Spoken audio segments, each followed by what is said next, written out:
You gotta get past me. Juggernaut, frustrated, lashes out at Charles Xavier after meeting Gladiator. Gladiator overpowers him and hurls him into the ocean. Juggernaut is too heavy to float, so he sinks to the depths. He trudges for miles along the ocean floor and finally reaches the coast of New York. He surfaces, climbs a bridge, and starts to rampage in the city. He spots a vehicle, throws the driver out, and hijacks it. Family reunion. This prompts a police chase. Juggernaut drives straight to Xavier's school for the gifted. To escape, he uproots a large utility pole and throws it across the road, blocking the police. Meanwhile, far from the chaos in New York, Eugene Torbit Wiederspawn explores the wrecked temples of Sidorak. He searches for the legendary tablet rumored to hold unlimited power. For days, he searches, each hour steeped in anticipation. At last, he unearths the fabled tablet. Legend says Sidorak granted his followers strength, invulnerability, and immortality, powers beyond reason. Back at Xavier's school, Charles alerts Beast that Juggernaut is coming for him. Believing the team is away, Beast proposes a plan. Charles summons the X-Men, prompting Rogue and Storm to drop their shopping and fly back home. Wolverine and Cyclops leave Muir Island aboard the Blackbird when the professor calls. They activate the defenses, but Juggernaut breaks through.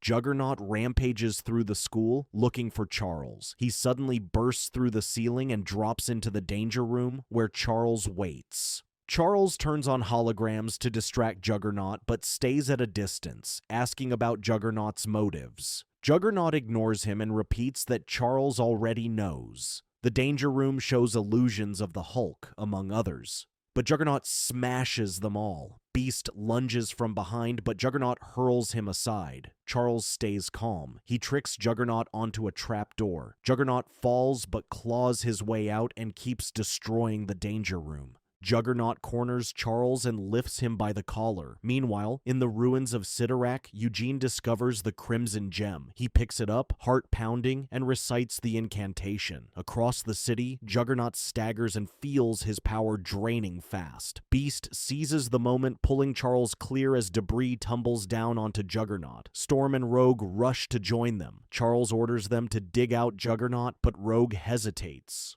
worried he could attack again.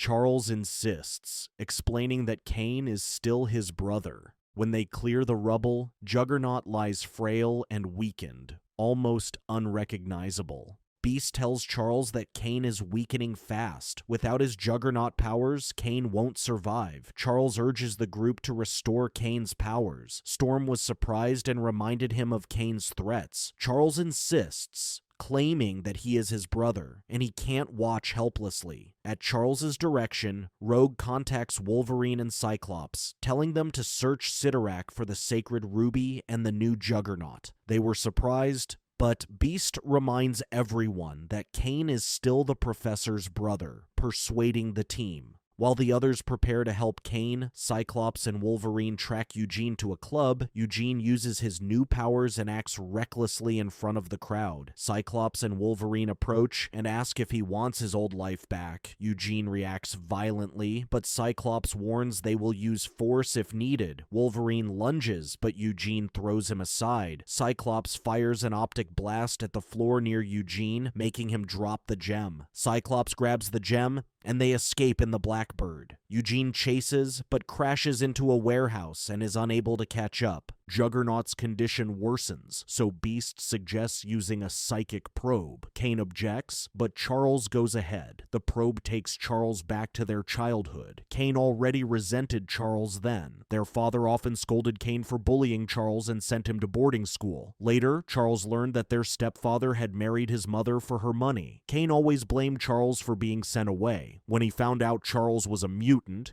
Kane made sure people shunned him. The revelations shake Charles and make him question helping Kane. He sees Kane as a relentless bully. Storm comforts him and urges empathy. She reminds Charles of what he always tells them, not to let the past weigh on them. Wolverine and Cyclops return with the gem. Charles tells Kane they have the gem to save his life. Charles does not react to Kane's warning that nothing will change. Kane recites the incantation and regains his powers. Juggernaut recovers, fearing he may lose his powers again. He throws the sacred gem into space. The X-Men prepare to fight, but Juggernaut simply leaves. Cyclops thinks about chasing him, but Charles sees Juggernaut's exit as his way of thanking them. In Neuherzl, rumors swirl about a demon. Alarmed, the villagers assemble and hunt what they believe is a demon, wielding spears and pitchforks. The demon escapes onto a roof, inciting the sheriff to fire at him. When the villagers corner the alleged demon in a building, he vanishes, leaving them stunned. At a ski resort, Rogue, Gambit, and Wolverine relax. Gambit, hoping for alone time with Rogue, is annoyed about Wolverine's presence. Rogue explains she invited Wolverine after recent events at the mansion. When Wolverine hears rumors of nearby demons, Gambit suggests leaving for a peaceful trip. Wolverine, eager for a challenge, insists they investigate the rumors instead. Wolverine urges the others to ski to Neuherzl, despite Rogue's concern about the late hour. She offers to fly, but Wolverine refuses, enjoying Gambit struggling. Rogue offers to help, but Gambit turns her down, declaring he is a natural athlete, hoping to prove himself to the group. Suddenly, Gambit loses control going downhill. Rogue and Wolverine give chase. In a panic, Gambit blasts a tree, and Wolverine yanks Rogue aside just in time.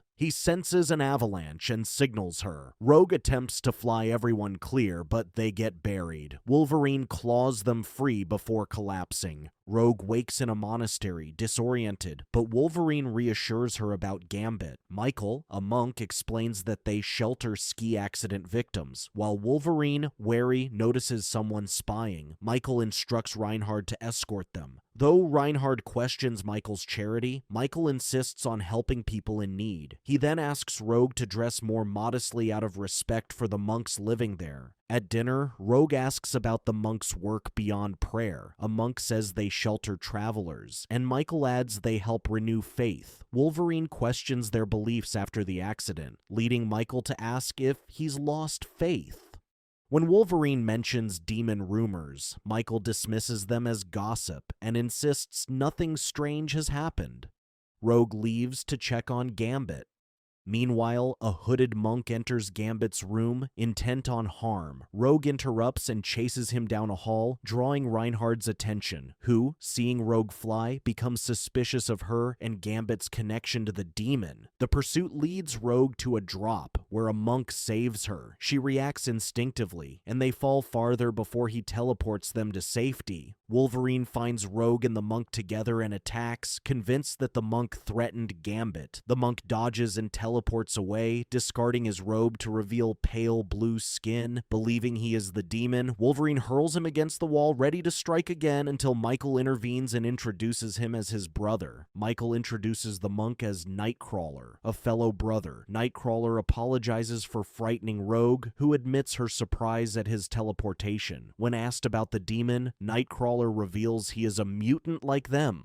Unlike most mutants, Nightcrawler was born different. Villagers scorned his appearance and drove his mother away, so she abandoned him by the river. A family of performers took him in, making him a star at their circus. But outside the spotlight, he remained an outcast. Everyone struggles with flaws, but Nightcrawler's appearance made life harder. Wolverine asks if this bred bitterness. Nightcrawler remembers past anger, but says faith brought him peace and led him to the monastery. He's grateful the monks see beyond appearances, helping him heal. Wolverine insists God has given up on mutants. Nightcrawler gently disagrees, saying God never gives up. Wolverine walks away, unconvinced. Rogue quietly notes Wolverine's sensitivity. Nightcrawler apologizes, understanding his pain. In the village, Reinhard tells the townspeople the demon is in the monastery. Some doubt him, but he insists the monastery is defiled and must be destroyed. That night, Wolverine finds Nightcrawler. Nightcrawler says they both wrestle with anger. One found faith, the other lost it. Wolverine asks why God allows pain. Nightcrawler insists that people can't know God's plan, but they can trust divine love. Wolverine admits hardship shook his faith. Nightcrawler urges him to seek hope and belief. Suddenly, Michael warns of a mob approaching, fearing Nightcrawler has been discovered. Wolverine wonders about God's purpose.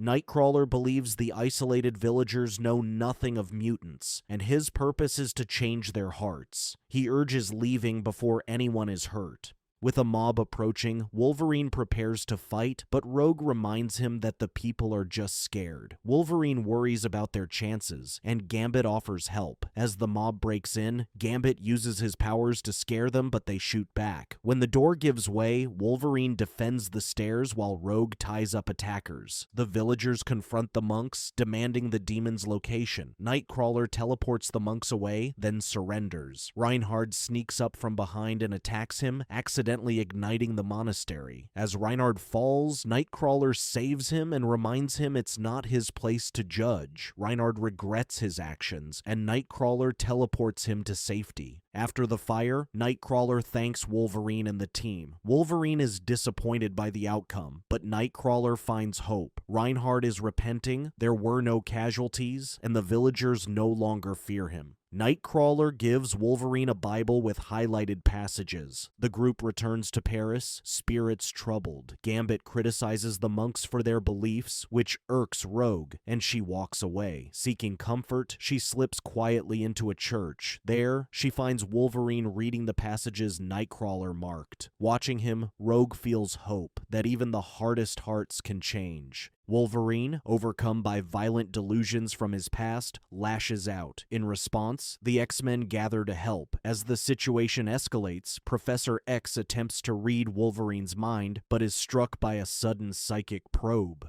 Disoriented Wolverine cannot distinguish between reality and delusion. Mistaking Cyclops for Sabretooth, Wolverine charges at Cyclops, but Jean quickly pulls Cyclops out of harm's way. When Jean tries to soothe Wolverine, he breaks free and flees. Beast runs after him, but Wolverine escapes by jumping into a pickup truck and driving away.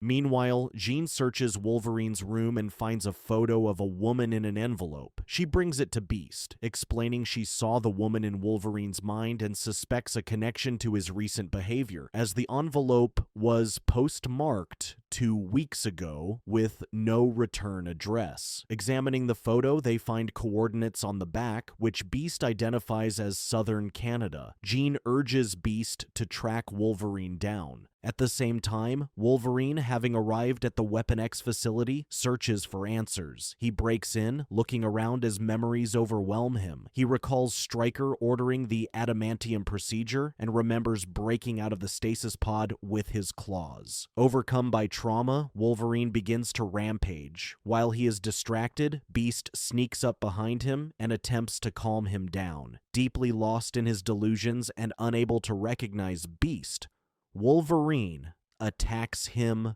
repeatedly. Wolverine finally stops when he stabs a computer and is electrocuted.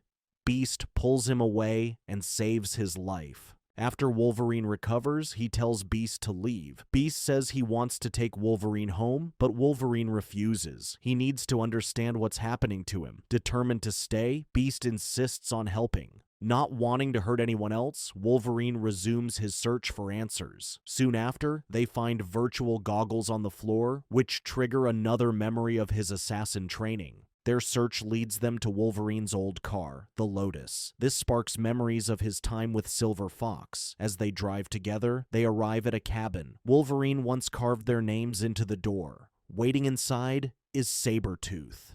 Wolverine flashes back to Sabretooth's ambush. Suddenly, the real Sabretooth joins them. He too has been lured to the facility. Sabretooth suspects mind tampering by Professor X. Next, Wolverine recalls a mission where Sabretooth deserted Silver Fox and Maverick. With tension heating, Wolverine almost attacks, but is stopped when Silver Fox and Maverick appear. Silver Fox explains she brought everyone together because pain haunts her too. She sent Wolverine the photos, desperate for answers. Like him, headaches and nightmares torment her. Her voice trembles. Something at the facility twisted their minds. Something called Talos. Their suffering will not end until they face the truth. truth. Silver Fox leads them to a room set up with scenes from their past. Beast suspects this is where their memories were created. Wolverine recalls Dan's diner, where he was kidnapped and tranquilized. He insists this is not how it happened. Sabretooth mocks him, then sees his own home among the sets. This triggers memories of his abusive father. Maverick and Silver Fox also recall their traumas. Wolverine, desperate for answers, questions Fox. Beast finds Stryker's video journal and plays it. In the video, Stryker explains that subjects experience trauma conditioning. When conditioning is complete, they forget it until a signal makes them attack, erasing the memory again. The process uses trauma and drugs to implant false memories, gaining control over the subject's minds, especially when real events are included. This revelation clarifies why Wolverine and the others suffer recurring, confusing memories. Sabretooth wants to find Stryker, but Beast uncovers another key fact. Stryker reveals that Wolverine and Sabretooth's healing abilities are genetic, making them suitable for adamantium bonding. Wolverine was the first subject. If he survived, Sabretooth would follow. Sabretooth complains he lacks claws because Wolverine went berserk during the experiment. Wolverine argues Sabretooth should be grateful, as this chaos allowed Sabretooth, Silver Fox, and Maverick to escape, showing their fates were tied to this experiment. Silver Fox has checked the building but was unable to access a particular chamber. She called them for help. Wolverine couldn't cut it, suspecting it was made of adamantium. She tried a laser for an hour with no progress.